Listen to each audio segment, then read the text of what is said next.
My first car was a gray 1984 Pontiac Sunbird convertible. I think my family got it used from a budget rent-a-car. It had spent its early life as a rental car at the airport, and it was our family car for a few years before I learned to drive, and then I became the primary driver of the vehicle. My parents, they both had their own cars, so I got to drive this one. And it was a fun car, but in the early to mid 90s, it was starting to show signs of wear and tear. Everything that could break down on it did. The frame was beginning to corrode from the salty sea air in Hawaii. When the top was up, I could not see out the vinyl back window, which was foggy with sun damage and scratched. The stitching around the window also came undone, and it flapped in the breeze. It was possible to climb in through the opening. Consequently, I never locked the car doors, and everything of value was locked away in the car trunk. The one thing I kept in the glove compartment was a map book. Do you remember those? But because it was a family car first, my parents had a couple things in the car as well. My dad had a swimsuit in the glove compartment. It was a Speedo. He was not a competitive swimmer by any means, but in the 1980s it was more a normal bathing suit for a man to have, but not by the early to mid 1990s, and certainly not for people my age. Still, my dad insisted that it stay in the glove compartment, just in case he was driving a car he doesn't normally drive, and he went to the beach and he really needed a Speedo. I lived in mortal fear that my friends would explore the glove compartment and think that the Speedo was mine. One night, I went out with friends to see a movie. I parked the car on the street a few blocks from the theater, and after the movie, when we got back to the car, we discovered the car doors were locked. It was odd, but when I unlocked the door, we found a thief had been there. He must have come in through that back window and locked the doors on his way out. He had unearthed every piece of garbage and detritus from under the seats, hunting for something of value. Of course, there was nothing of value in the car. All the valuables were locked in the trunk. So he got nothing for his efforts, except one thing. He took the Speedo. I have never been so grateful to a thief in my life. There may be occasions where we have legitimate reasons to find an alternative way into something by going through an open window, hopping a fence, or finding a creative way in, but it isn't the norm. The passage this morning riffs on this idea, talking about the legitimate way into a sheep pen. Very truly I tell you, anyone who does not enter the sheepfold by the gate, but climbs in by another way, is a thief and a bandit. The one who enters by the gate is the shepherd of the sheep. The gatekeeper opens the gate for him, and the sheep hear his voice. He calls his own sheep by name and leads them out. When he has brought out all his own, he goes ahead of them, and the sheep follow him, because they know his voice. They will not follow a stranger, but they will run from him, because they do not know the voice of strangers. Jesus used this figure of speech with them, but they did not understand what he was saying to them.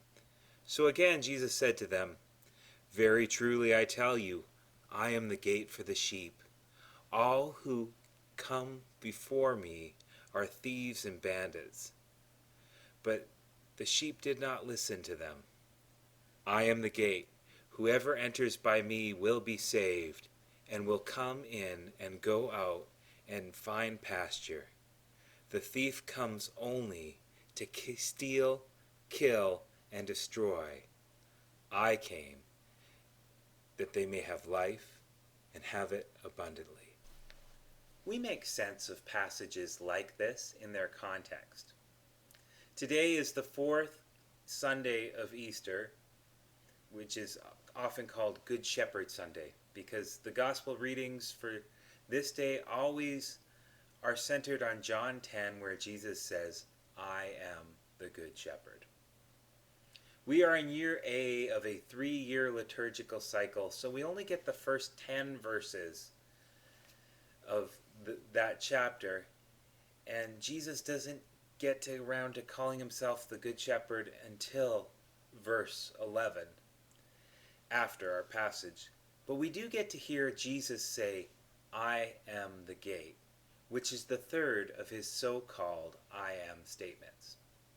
In these I am statements, Jesus is purposely connecting himself with the God revealed in the Hebrew Bible, the great I am. As God had revealed his name to Moses, "I am that I am," Jesus is equating his life with the life of God. And further, each of these 7 statements reveal something of Jesus' divine life.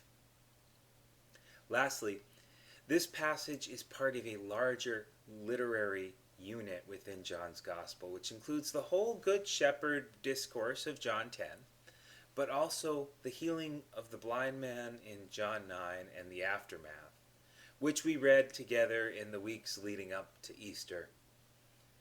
When our passage opens, Jesus had just got done telling the Pharisees that they were blind because they refused to see him for who he is.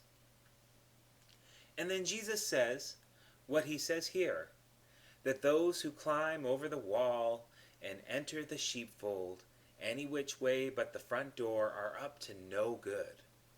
They are strangers and thieves and bandits, and the sheep do not know them. But the one that the gatekeeper lets in the front door is the shepherd. The sheep know his voice, and they follow him. We are told that those who heard Jesus say these things did not understand what he was telling them. They hadn't understood when he healed a blind man on the Sabbath. They hadn't understood him when he had said that he was the Son of Man, or implied that they were blind to what God was doing. And they don't understand all this talk about shepherds and gates and thieves and bandits, jumping walls and gatekeepers. Weren't they the gatekeepers, those who kept the faith safe from dangerous healers? And who is this shepherd who the sheep listen to and know his voice? Who are the bandits? They could not make sense of it. Jesus continued telling them plainly that he is the gate for the sheep, and those who enter through him will find salvation, and they will go out through him and find good pastures in which to feed. Whereas a thief comes only to steal, kill, and destroy, to grab what he can from the sheep, Jesus came that they might have life, abundant, life to the fullest. Jesus came to nurture and care for the sheep, the way shepherds tend and care for their own flocks. In the first century, shepherds would take their sheep into a pen at night for safety. There would be a gate into the pen, and it would be fenced all around with stone walls. The top of the walls were often covered with brambles and briars, thorny bushes to dissuade would-be predators from hopping the wall. The shepherd would lead his sheep into the pen for the night, and then he himself would lie down next to the gate. No predator could come in without passing by the shepherd. No sheep could sneak out because their shepherd was there in the doorway. And in the morning, the shepherd would lead the sheep out into green pastures and quiet waters. The same gate would lead the sheep both to a place of security and to freedom and nourishment in the world. Jesus is both the good shepherd that leads and protects his sheep, and the gate, the way into the security and safety that God promises. Jesus' interlocutors knew that Yahweh, their great I Am, was the true shepherd of the house of Israel. But now Jesus came saying, I am the gate. I am the good shepherd. I am myself the legitimate way into God's life. I am the one who had come to guide, protect, and nurture my people. I am what I am, and I can be that for you. Our passage invites us to see Jesus as our I am, the one who reveals God, the one who is God. As our gateway to relationship with the triune God and the one who himself cares for and keeps us secure. The way of salvation for us, the way to freedom and life. Jesus is the gate. These days, when all of us are feeling a bit penned in and vacillating between anxiousness and stir craziness, we long to experience both greater security and more freedom. I feel grateful that we've flattened the COVID curve in our area, but there are indications that there are still reasons to be careful. So for the moment, we are waiting things out. So if we're still penned up, what are we to do? What does it mean that Jesus is the gate to salvation and freedom, to both safety and good pasture land? I really feel like this moment is an opportunity to continue to grow in our trust in Jesus, to press in to the spiritual discipline of prayer so that we can deepen our relationship with him. It is time in the pen when we come to know the shepherd's voice, to hear the words of love he speaks to our anxious, stir-crazy souls. Now is the time for us to grow in our awareness of Christ's presence with us, keeping us safe and continually guiding us.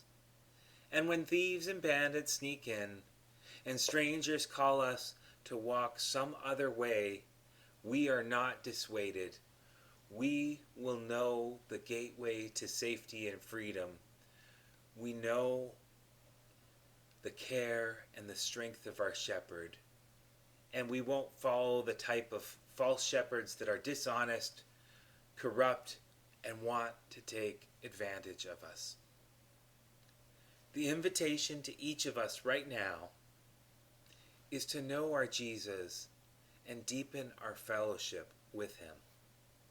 Wouldn't it be great if later we looked back on this season and we see it as a time when we really grew in our relationship with him? And when the thief comes to steal, to kill, and to destroy, there will be nothing for him to take. Everything of value is locked away and is safe. All they get is the Speedo. Thanks be to God. Amen and amen. We are going to close this service with our friend Skip Bessonette singing Beautiful Rainbow. Please enjoy.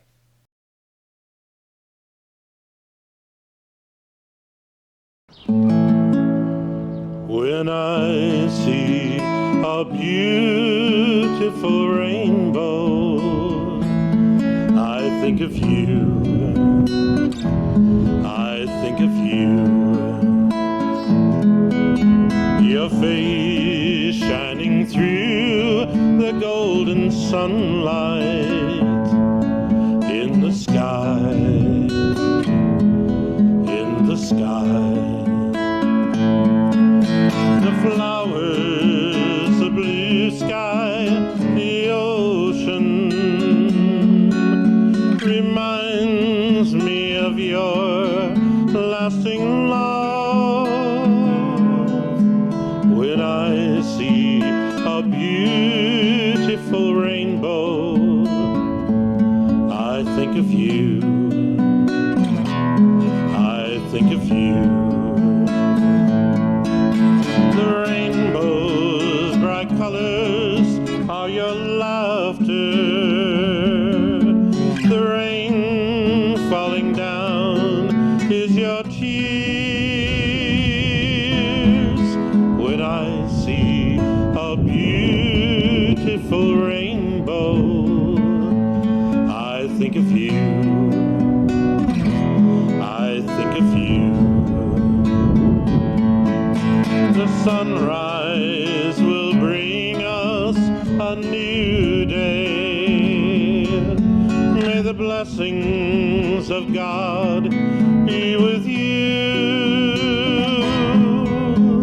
When I see a beautiful rainbow, I think of you. I think of you. The rainbow's bright colors are your laughter. The rain falling down is your tears. When I see a beautiful rainbow, I think of you. I think of you.